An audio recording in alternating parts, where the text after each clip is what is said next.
Hello, and welcome to this video where we're going to look at the steps that you'll need to take to become a tutor and how easy it is to actually become a tutor. And it's one of those classic catch-22 situations where you can't get the experience until you've started, but you can't start until you've got the experience. And so, from my time building Clara James tutoring and supporting others in becoming tutors over the past decade, this would be my advice.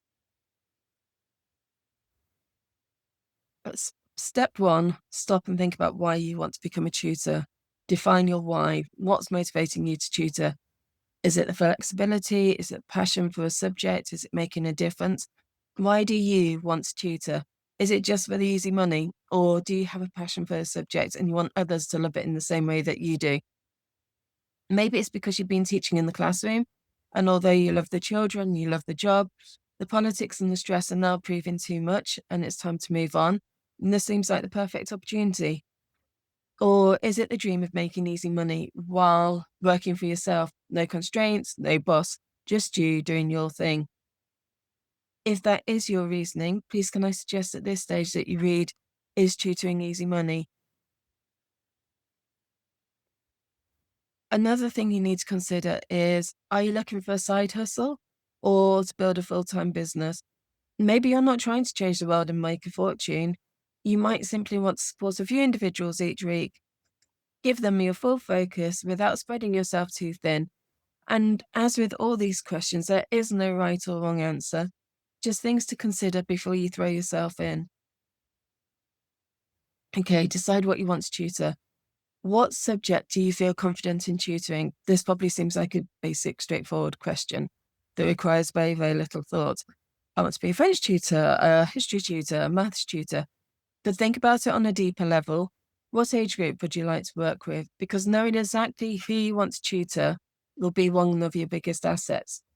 An analogy that is often used is if you're looking for a brain surgeon, you would want to go to someone who specializes, not someone who dabbles in lots of different things. As a tutor, if you can create the reputation of someone who specializes with their business, you'll thrive a lot more quickly and you'll be able to charge higher prices accordingly. It does take time to build that reputation, but it is worth the effort. So think clearly about who you want to tutor. I've been learning about different learning styles for over 20 years. So that is where we've become known for. That is our speciality. Also think about the age groups that you want to work with. There is a huge difference between working with a 5-year-old and a 15-year-old.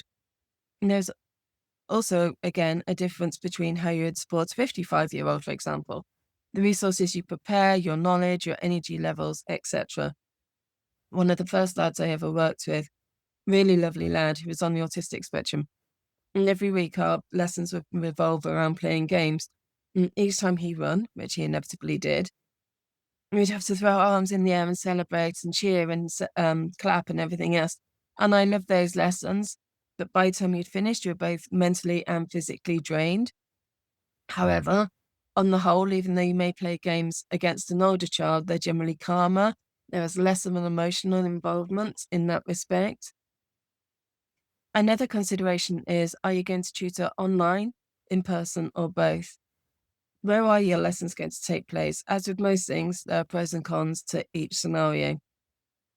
In person, you'll need either a suitable space where you won't be interrupted, and that's deemed professional. For example, you can't invite a child up to your bedroom to work on the desk there. It would just be completely inappropriate, regardless of how innocent your intentions. You'd also need to prepare physical resources. However, online, you can quickly turn on the computer and easily upload the resources. There's much less time or potential financial commitment, but there's also less opportunity to build a rapport with the child or their family. And although this may seem insignificant, it's often through that rapport that they recommend you to others. I found there is a very, very strong correlation in this. Prior to lockdown, I was very opinionated on the idea that lessons ought to take place in the child's home because I believed, and I still do, that if the child is in an environment where they feel confident and comfortable, they'll be in a far better mindset to learn. However, When the pandemic struck in 2020 and we were put into lockdown, I had two choices. Either one, lose the business and everything I'd worked so hard for, or two, be willing to embrace the opportunity to do online lessons. And we chose to adapt and introduce online lessons. And the business has thrived since then. A lad I was working with at the time, he would walk me through the different tabs on Zoom. And he made me laugh. Just before we went into lockdown, they'd got a puppy, and a minute or two before the lesson started, he'd kind of like quickly send a message saying, "Could you have a minute?" Yeah, that's fine, no problem, see you in a second. And I presume it would be so that he could pop to a toilet. But then he'd reappear again after about half an hour. And it turned out they'd been outside playing in the garden with the puppy. But I do have so much to thank him for, because without his help with using Zoom initially, I'm a complete technophobe and the lessons just would never have happened. But as a consequence of his help and lockdown, we now offer both online and face-to-face lessons. And this way we can broaden not just our geographical reach, but it also gives parents the opportunity to choose what works for them rather than me enforcing my opinion onto other people. However, I found in the last year or two that most parents want to return to in-person tutoring. My ratio of online to in-person is probably around 1 to 20. Something else you need to think about is what makes a good tutor. What are the key qualities of a tutor? Patience, adaptability, empathy, subject knowledge. Every family is looking for what will work best for them and their child. How you promote yourself as a tutor will hugely influence what qualities you will need as a tutor. However, I would say that the best tutors are calm and demonstrate a sense of patience. They're clear in their explanations, but at the same time willing to accept when they're not explaining something in a way that's making sense to that child. And so they will rephrase it and look at it from a different angle. They'll be flexible in how they present their lessons. They'll consider what support that specific individual child needs to achieve their goals. They'll be able to relate to the student's struggles or frustrations, which helps build trust. Empathy enables you to respond to each child's unique needs and emotional state.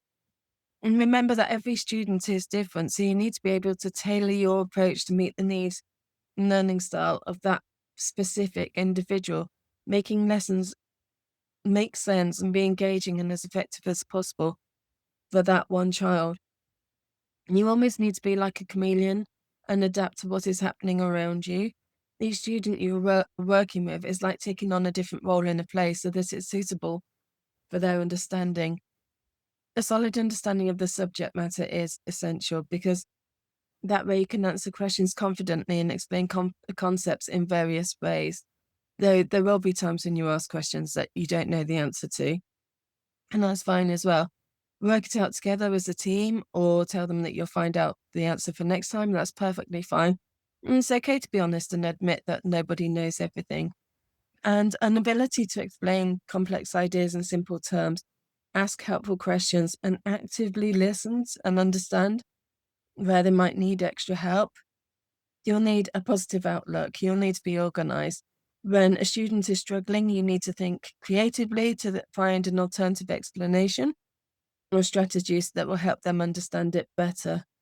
You also need an enthusiasm for the subject and a genuine interest in helping the students learn and make sessions enjoyable and inspiring.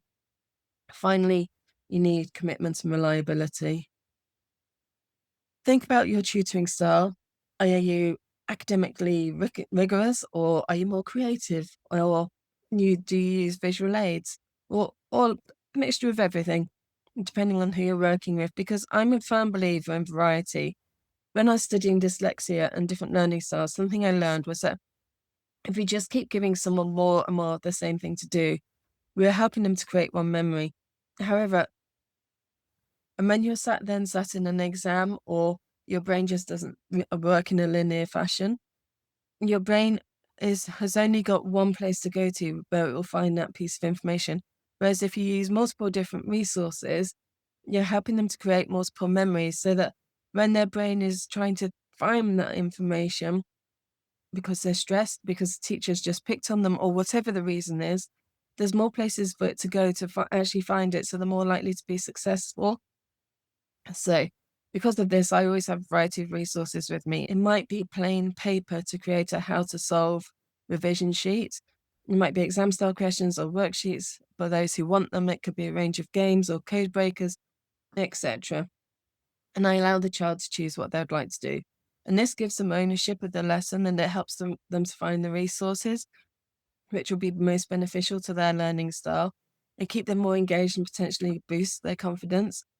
However, every tutor is unique in how they present their lessons. My format might sound like agony to some people, whereas others would embrace it with open arms. So you need to think about what your style is.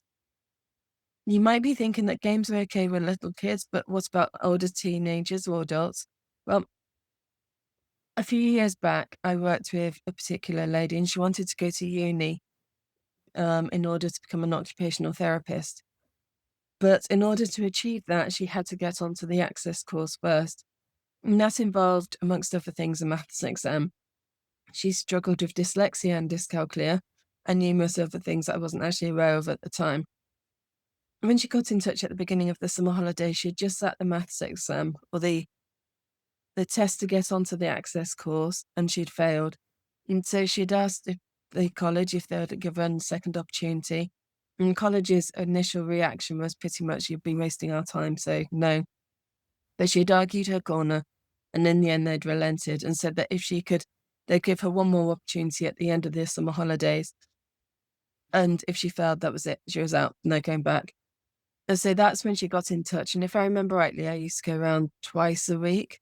And she would also spend a lot of time herself practicing, creating colourful revision sheets. But we would spend most of that hour playing games, focusing on what she needed to learn. Occasionally we did some more formal work, but predominantly the maths was disguised in the game. We had 6 weeks until she resat her test.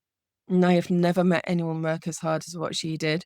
And at the end of the 6 weeks, she returned to the college and resat the exam. And she passed with flying colours. And I have never felt so proud as someone for what they achieved that summer.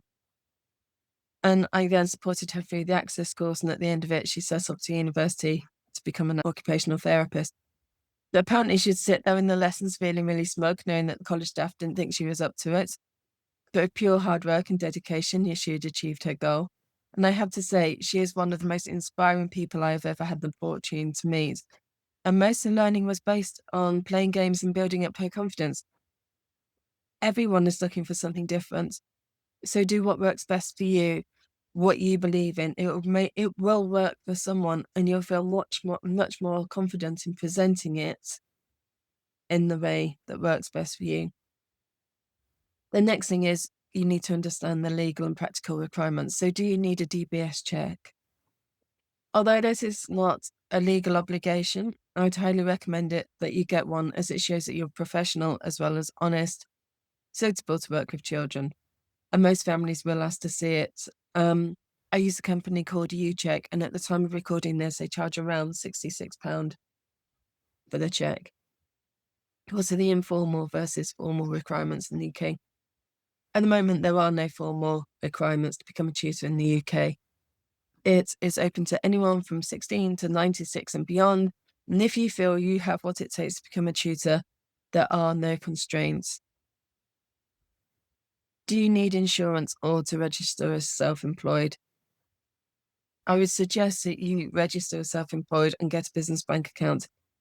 In addition, you will need to inform HMRC that you are starting your own business and going self-employed. I'd highly recommend that you get public liability insurance so that you have the basic insurance if anything unforeseen does happen. And as your business grows and you start to take on staff, you'll probably need to extend your insurance accordingly. Getting organised with your first lesson. The first thing I would say, the key thing I would say, is over-prepare. I recently created a free download focusing on preparing for a lesson, and it includes templates and things that will help you. I'll put the link below if you would like to download it.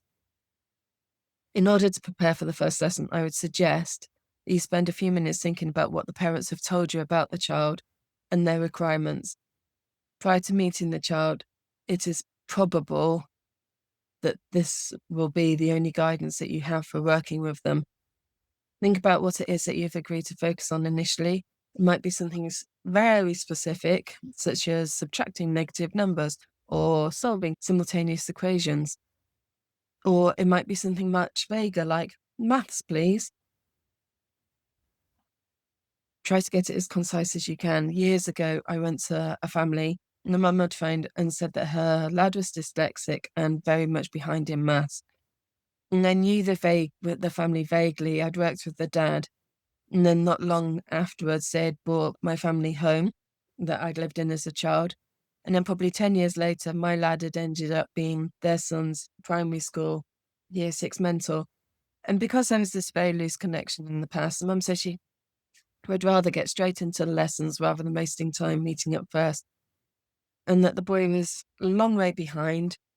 So she wanted us to go right back to the very beginning and cover the very basics. He was probably year 7 or 8 at this time. So I took a range of resources covering areas such as multiplying, division, adding, subtraction, negative numbers. And the lad clearly wasn't that far behind to go back to the very beginning. And when I got these out, he just sat and looked at me as if I was thick. Surely he could see he wasn't 5 anymore. It was a complete disaster. And the mum messaged afterwards and said that they wouldn't be continuing. It wasn't what the lad had been expecting. But back to the beginning, maths, etc., is all very ambiguous. So if you can get something more precise before the lesson, it's more likely to be a success. And once you've decided what you're going to focus on, break it down into specific learning goals and then decide the resources that you're going to need to achieve them. So I normally allocate tasks less time than I know that they're going to take, so that at the end of the lesson, we're not suddenly left with 10 minutes and nothing left to do. If you're working with a younger child, you might throw yourself straight into a game and then you can assess their abilities as you play. With an older child, you might start by creating a how to solve sheet so they have it for revision purposes throughout the rest of the lesson and moving forwards. When you're preparing for each activity, think about what you'll need to carry it out. So you might need paper, pencil, coloured pens, rubber, dice, counters, calculator, model questions, etc. Check and double check that you have everything that you'll need with you. At the start of the first lesson, I generally take a starter pack with me. It's nothing fancy. It's literally just a paper envelope folder, and in it I'll put the stationery that we will need for the lessons and an A4 pad. And it works as an icebreaker, but it also saves the parents from needing to find suitable resources and help you to look professional and organised from the outset. Set expectations with the parents and students. Prior to the lesson, talk with the parents about what they should expect. If it's an online lesson, tell them when you'll send them the link. It may be that you create a PDF that you in advance, which includes what will happen in the journey. It might also include how you invoice for the lesson and your cancellation policies.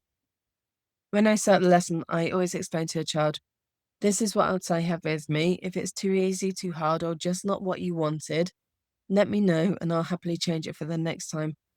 A large part of the first lesson is about getting to know you and what you want, and you getting to know me.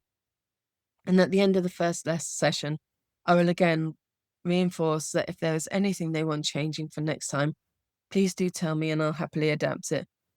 I recently started with a year 7 lad on creative writing, and I turned up with a selection of resources, predominantly based around games. And I asked him what he would like to start with, and he responded that he didn't mind. So I grabbed a game thinking it would work well as an icebreaker to help establish his abilities. And he looked at me and asked, how is playing games going to help my academic achievements? And so I spent the next couple of minutes explaining the benefits of using creative and multiple resources, and he clearly wasn't convinced. I haven't taken games with me again since. Instead, we do a lot of talking, he does writing, and he seems much more satisfied with the more traditional approach. And like I mentioned previously, ensure that you have everything on hand that you're going to need to complete the activities. If you rely on the family having what is needed, a lot of time is going to be wasted for them trying to find it. And if you're working online or in a virtual environment, may be much harder to provide what is needed. So I'd again inform them in advance of what they're likely to need. Okay, setting up a productive tutoring environment, whether it's online, in the student's home, in your home, what works best. So when you're in the student's home, it's often hard to have much control over the environment. You might be working in the kitchen where someone's preparing the dinner and other siblings are wandering in and out, asking when it's going to be ready. Alternatively, you might find yourself working on a small desk in the office with personal information left to a side or limited space. Or you might find yourself laid out on the bedroom floor, which is perfect if you're going to be spending a lot of time playing games. In their home, you have to be willing to adapt and just go with the flow much more. If you're working in your home, however, I'd suggest that you need to create an environment that you hope will reflect the quality of the lessons that you're hoping to provide, to ensure that you're not being distracted by other family members. Have spare stationery and additional resources to hand in case they're needed. Create an environment with few distractions, but at the same time, don't make it seem sterile. A couple of years back, I went to a young girl, and it was the middle of winter, and pitch black when I arrived. And it turned out that the mum was a tutor who provided group lessons in the annex attached to the side of their house. That room, that annex, was where we were going to be working. And when we went into the room, there were 3 rows of 3 wooden tables, the type where you lift up the wooden lid and store your stationery inside. And then each small table had a wooden chair for the child to sit on. And the room was painted white with 1 or 2 grammatical terms written on sheets of paper taped to the wall. And at the front of the room, we had the teacher's desk, behind which was a bookcase containing folders and textbooks. And the floor was made with stone tiles. And I felt like I'd travelled back in time. It was barren and unwelcoming. And at the end, as I left, it was requested that I stay on the path. But it was pitch black and I couldn't see the path. And as an adult, it was intimidating. So I often wondered how the children attending might have felt about working in an environment like that. Another lady I used to know a few years back would work from her home, and she had a dog that would often sleep in its basket near the table. And apparently, she would occasionally discreetly beckon it over when they were doing something that was getting tough, so that child had like a confidence aid. And obviously, if the child didn't like dogs, it wouldn't be invited into the room. But it provided such a stark contrast between the 2 scenarios. So have a think about the sort of ambience that you want to create for your lessons. When you're providing online lessons, you can also consider what's in the background. Is it a genuine room you're sat in like this? You can see everything around me. Or do you want to black it out so you have a blank image like this? Or maybe let's see what else I can find. This could be, maybe you want to sit against the Golden Gate Bridge. Oops. So be mindful as to what other people can see on your screen. But as you're flicking between screens, you don't want to accidentally reveal personal information about someone or bank statements that you've left open or something like that. So just be aware of what will be seen when you're online. The next thing is to communicate with the parents and to build trust. Think about how you can involve the parents before and after the session. So prior to the lesson, you might decide that it's beneficial to send the parents a copy of the lesson plan. And although that you cannot guarantee that you'll follow it step by step, it does increase their chances, and you can't guarantee that they're going to read it either. But it does increase the chances that the resources and the subject material that you take with you will be relevant. If you don't do this, or in addition to doing this, what I suggest you do is just send the parents a simple message in the morning, double check that they're expecting you, and ask if there's anything specific they would like you to focus on. Because sometimes you might have made arrangements at the end of the previous lesson, but during the week they move on to something else at school, and that what they were doing last week is no longer relevant. So then when you arrive, that's when you're suddenly informed that everything you prepared is now null and void. And so if you do double check in advance, you'll make life much easier for yourself and deliver a much more beneficial, relevant session. And in addition to doing this, it makes sure that you're keeping the parents in the loop. You're sharing the child's progress, building rapport, and for long-term relationships. And at the end of the session, spend time talking to them about what you've covered, the resources you used, how their child got on. And if you can't have the conversation there and then, make sure you message them later to let them know. Because if you rely on the child to pass the information on, it is highly probable that they will never know what you did. And if they're contemplating ending the lessons for any reason, they are much less likely to recognize the value in them if they're unaware of what you're doing. So, in addition, by building this rapport, they're more likely to recommend you forward to other people, which will in turn help you to grow your tutoring business and reputation. Varying your approach depends on the student's needs and styles. So, no two people are exactly the same. I look at my brother and myself, and we are chalk and cheese. I have 3 children, they're all adults now. But again, they're all very, very different with completely different learning styles and interests. And I always think that out of such a tiny sample, if everyone is different, imagine the range of different characteristics and learning styles would become visible in a larger sample of people. Some people are inspired by being challenged, whereas others are just traumatized by being pushed. Some like to sit and discuss things in order to learn, whereas others like to attempt worksheets. Others prefer something practical, whilst others prefer playing games. Everyone is different and with a different starting point, journey, and end goal. As a tutor, you need to embrace this and consider what would work best for that child. Recently, at the staff summer meal, I was talking to one of the tutors about algebra, and apparently he uses the same analogy as my dad did to explain algebra. At school, we'd been working on changing the subject in maths, where instead of having r equals 3s plus 2, you'd have to have s equals r minus 2 over 3. And the way the teacher made it, explained it, made no sense whatsoever. And no matter how many times she repeated herself, there was still no logic in my mind to what she was saying. So that evening, I sat down with Dad, and he suggested that I just imagine a set of scales, and everything from the left-hand side of the equals goes in there, and everything from the right-hand side of the equals goes on the other side. So if my question was this, I'd need to move everything out apart from the S. And so if I take a 2 from the left-hand side, I'd have to take 2 from the right-hand side as well. If I took an R from the left-hand side, I'd have to take an R from the right-hand side. But my goal is to keep both sides balanced. And that made perfect sense because it was something that was tangible and easy to visualize. It seemed logical. I often wonder whether he knows how much that conversation changed my life and how it is hugely responsible for how I tutor these days.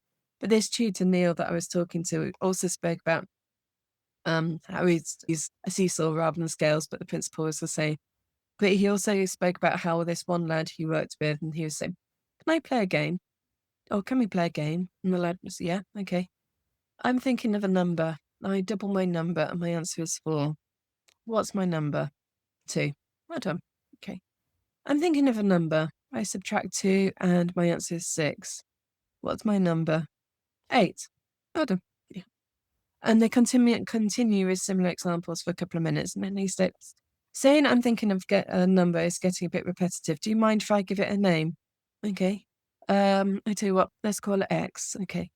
I have 3 X's, and my answer is 9. What is X? 3.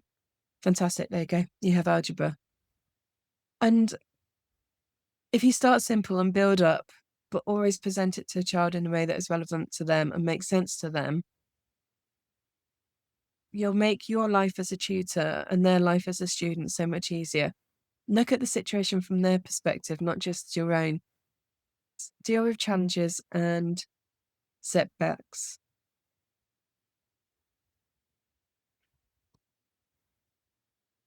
empathetically.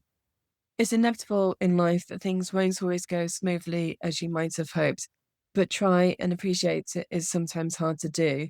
So look at the situation and ask, what can you learn from it? How can I improve it for another time?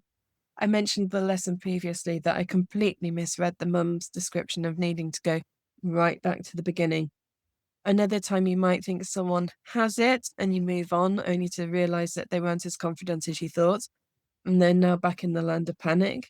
So reassure them that it's not a problem. We can spend as much time on this as you like before we move on. But always let them know that if you don't get it, it's not your fault, that you're not stupid. It's just that I haven't found a way yet to explain it to you so that it does make sense. And that is my job as a tutor, my responsibility. Prepare for growth. How will you handle multiple students? And here, what I would suggest is that you get yourself organized from the outset. Record everything, what you have studied with a child, what went well, what didn't, the days and times of lessons, payment methods, the parents' speed up paying, everything. Because initially, you may just have one or two students, and you can probably store that information in your head. But as the numbers increase, it gets harder and harder to do so. So remain organized and efficient. Make sure that you keep a record of everything. Be factual in your notes so that if they're ever seen by another, you cannot be criticized for negative opinions. In the free starter pack that I mentioned earlier and the links below, I've also included the sheets that I use for recording my weekly lessons. It's also the same sheet that I request the other tutors use to hand in their hours and their invoices. So it's a simple generic sheet that seems to work quite nicely. Do you want to scale your business or do you want to stay solo? If you do decide to scale in time and employ other tutors, the more organized you are, the easier it is to train the other tutors that come on board. Be clear about your attitude to tutoring and the approach that you expect them to take. Sitting talking the other night at the summer dinner, it was also commented on what a diverse range of people that the tutors working at Clara James are. And this makes it so much easier when a parent gets in touch to ask for a tutor. I can suggest a tutor who has a similar style to the one required by that specific child. Don't try and grow too quickly. Get a strong, firm foundations in place first, and then take it from there. And I acknowledge that getting testimonials and building your reputation takes time, and asking for testimonials is something I'm not very good at, but I know I ought to do it. One of the best things you can do is to build your referrals and testimonials. Once a family has had a couple of lessons with you, when you send out the invoices, the end of term, results day, etc., whatever it is, use them as opportunities to ask if they're happy. If they say yes, this is the bit I struggle with. Ask them if they'll be willing to leave you a testimonial on whichever platform you're trying to grow, so Facebook, Google, etc. Give them the link and even give them a template to use if you want to. Make it as easy for them to do as possible. And the more testimonials you receive, the more credibility it gives you in your business. It helps to earn genuine trust. And there will always be people who can suspect that you got them from family and friends. But most people will provide you with the credit that you deserve. And tutoring can make an incredible impact on lives, both your own and the lives of those you work with. A couple of years ago, I received this from a mother of a young lad. Hi, Dawn. I wanted to say a huge, ginormous thank you to you for everything you've done for us. You have helped him so much with his maths and English, but for him, it's more than that. Before starting with you, he was in a really bad place. But by teaching him maths in a way he understood, he started to believe that he wasn't totally stupid. Maybe he could pass. And then that spiraled as he got better at maths. He started thinking he could maybe do other things, and it's really changed his whole outlook. I never thought I'd be sitting here with him discussing A levels, let alone him considering going to college after sixth form to study computing. He's like a different person.